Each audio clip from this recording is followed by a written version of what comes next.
Covid का नया variant south Africa में बहुत तेज़ी से फैल रहा है। इस वायरस में 50 से भी ज़्यादा म्यूटेशंस हैं और वैक्सीन इस पर कितनी इफेक्टिव होगी इसका हमें कोई आइडिया नहीं है। WHO ने इसे वेरिएंट ऑफ कंसर्न डिक्लेयर किया है क्योंकि इस वेरिएंट की वजह से पूरी दुनिया डेंजर में है। मगर WHO इतनी डरी हुई क्यों है? इसके 3 रीजंस हैं। पहला, नंबर ऑफ म्यूटेशन। दूसरा, टाइप ऑफ म्यूटेशन।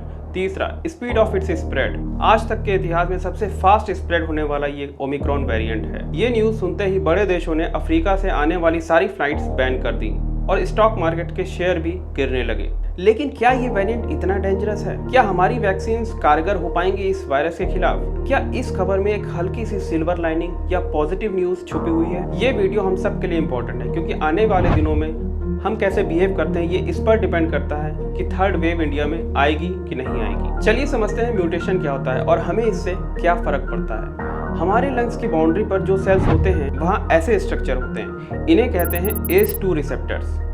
कोविड के वायरस के ऊपर कुछ ऐसे एरेज स्पाइक होते हैं जिन्हें स्पाइक प्रोटीन कहते हैं। जब ये स्पाइक प्रोटीन ACE2 रिसेप्टर के साथ कनेक्ट होते हैं तब हमारी लंग्स में इन्फेक्शन फैलता है। इन वेरी सिंपल टर्म्स या हम इसे लॉक एंड की मैकेनिज्म भी कह सकते हैं। इससे बॉडी में छोटे छोटे चेंजेस होते हैं, लेकिन ये चेंजेस इतने इफेक्टिवली होते हैं ये इस बात पर डिपेंड करता है कि वायरस कितना इन्फेक्शियस है। हमारी वैक्सीन इन स्पाइक प्रोटीन को टारगेट करने के लिए बनी हुई है ताकि वो कोविड के पर्टिकुलर स्पाइक प्रोटीन को डिटेक्ट करें और ACE2 रिसेप्टर के कनेक्ट होने से पहले ही मार दें। लेकिन ओमिक्रॉन वेरिएंट में इस स्पाइक प्रोटीन में 30 म्यूटेशन है, यानी 30 चेंजेस हैं। जब हम कोई वैक्सीन लेते हैं तो ये वैक्सीन हमारी बॉडी में पर्टिकुलर टाइप के एंटीबॉडी को क्रिएट करने में हेल्प करती है जो इन स्पाइक प्रोटीन को कनेक्ट करते हैं और उन्हें हमारी बॉडी के सेल्स के अंदर घुसने से रोकते हैं। लेकिन म्यूटेशन की वजह से या चेंजेस की वजह से चीज़ें इतनी कॉम्प्लिकेटेड हो जाती हैं और हमें अभी तक ये पता भी नहीं है कि पुरानी एंटीबॉडीज इस वेरिएंट पर काम करेंगे या नहीं। तो ओमिक्रॉन कितना डेंजरस है?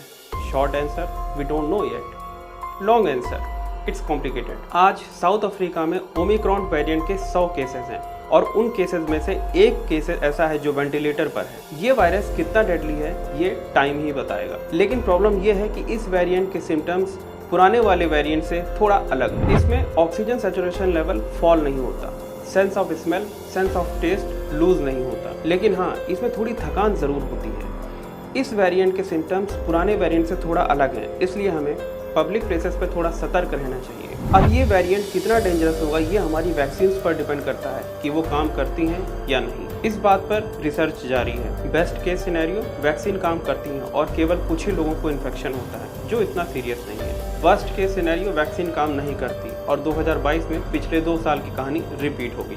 So let's hope for the best and prepare for the worst. But on the other hand Omicron की न्यूज़ ब्लेसिंग इन डिस्गाइज हो सकती है क्योंकि डेल्टा वेरिएंट सबसे ज़्यादा डेंजरस था। इंडिया एंड यूरोप में डेल्टा वेरिएंट ही सबसे ज़्यादा लोगों को इन्फेक्ट कर रहा है। लेकिन अगर कोरोना वायरस म्यूटेट होता है और ओमिक्रॉन वेरिएंट आता है और वो डेल्टा वेरिएंट को ख़त्म कर देता है तो एक डेंजरस वेरिएंट दुनिया से ख़त्म हो जाएगा। तो भारत पर इसका क्या इम्पैक्ट होगा? एज ऑफ नाउ भारत में कोई भी ओमिक्रॉन वेरिएंट से इन्फेक्ट नहीं है, लेकिन अभी न्यूज़ में ये पाया गया है कि साउथ अफ्रीका से आए एक पैसेंजर को कोविड पॉजिटिव पाया गया है और BMC ने प्लेन पर जो 466 लोग थे उनसे पूछताछ करना शुरू कर दिया है। तो हम क्या कर सकते हैं? Firstly, don't get panic and don't take it lightly.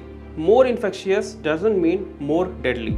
At least 14 दिनों के लिए हम सबको काफ़ी केयरफुल रहना होगा। एयरपोर्ट से क्वारंटीन स्किप कर और ऑफिसर्स को ब्राइब देकर ऐसे स्कैम्स अब डेंजरस साबित हो सकती हैं। अगले 14 दिन इंपॉर्टेंट हैं क्योंकि हाल ही में इस वेरिएंट पर स्टडी शुरू हुई है। क्योंकि साइंटिस्ट जैसे इस रिसर्च को कंटिन्यू कर रहे हैं उन्हें और फैक्ट्स इस वेरिएंट के बारे में पता चलते जा रहे हैं। वैक्सीन्स काम करेंगी या नहीं, या ये वायरस कितना डेंजरस है, हमें ये टाइम के साथ ही पता चलेगा। भारत का वैक्सीनेशन स्पीड रिकॉर्डिंग ज़रूर है, मगर अभी भी भारत में ऐसे बहुत लोग हैं जिन्होंने अपनी सेकंड डोज मिस की हुई है। हमें एज अ सोसाइटी यह मेक श्योर करना होगा कि जो भी लोग हमारे कांटेक्ट में आते हैं वो टाइम पर दोनों वैक्सीन के डोजेस लें, क्योंकि हम चीज़ों को बहुत लाइटली लेने लगे हैं।